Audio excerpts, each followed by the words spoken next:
Shalom, Shari Kodesh. It's great to be back after 2 weeks of a little bit of staycation. I look forward to seeing everyone on Shabbat. So an early Shabbat Shalom.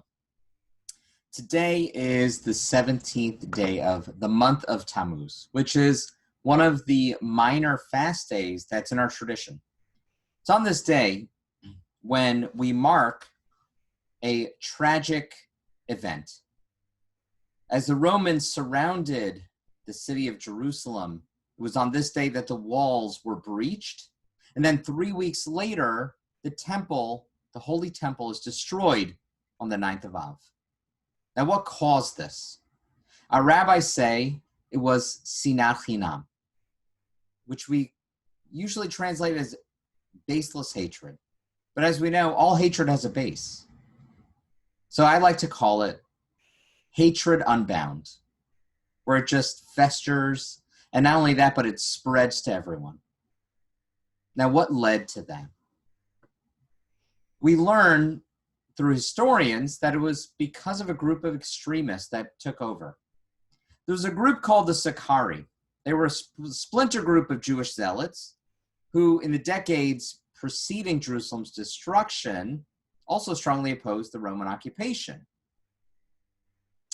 The rabbis tell a story of a very famous rabbi, Rabbi Yochanan ben Zakkai, who eventually escapes from Jerusalem, and a conversation he has with his nephew.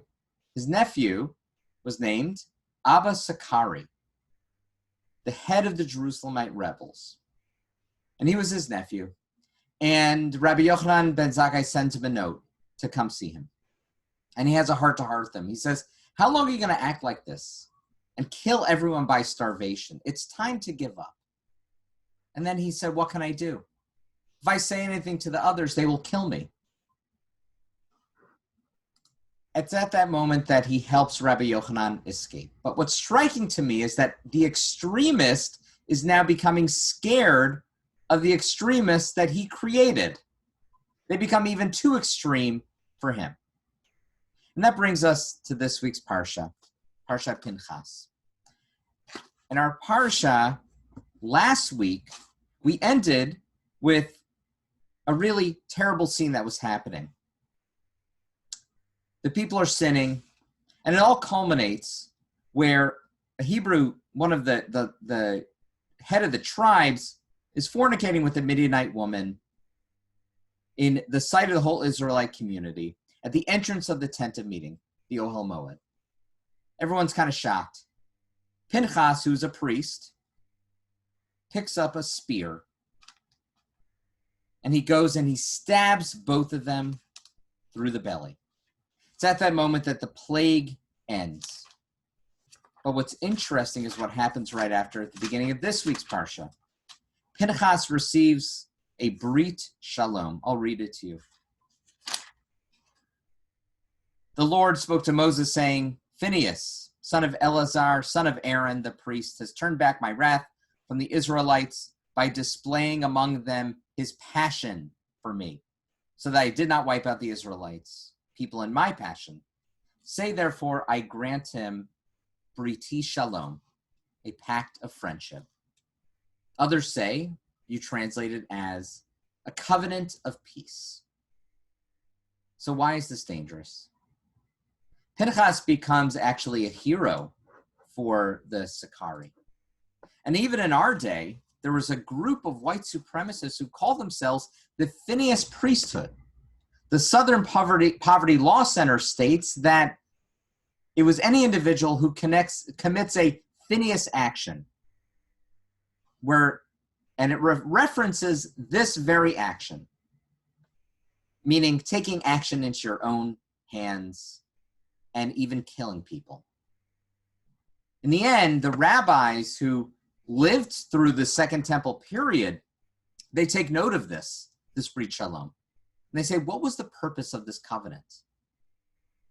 The Netziv, a very famous rabbi in the 1800s, Rabbi Naftali Tzvi Yehuda Berlin, worried about the consequences of Pinchas's zealous act. He looks at the Brit Shalom, not as a reward, but as something else.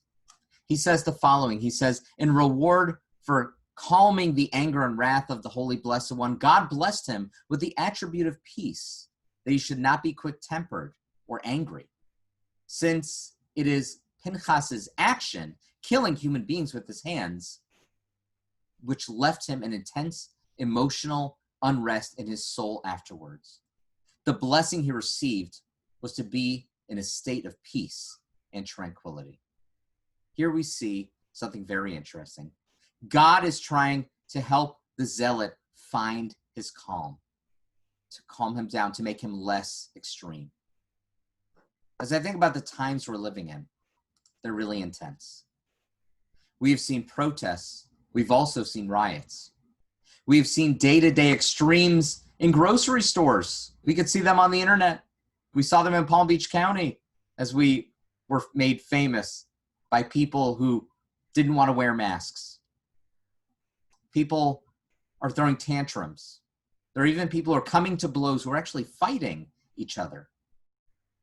These 3 weeks, which begin today, on the 17th of Tammuz, leading up to the 9th of Av, it gives us an opportunity to reflect on what happens when the walls of our emotions are breached, when we lose control. What happens? Destruction.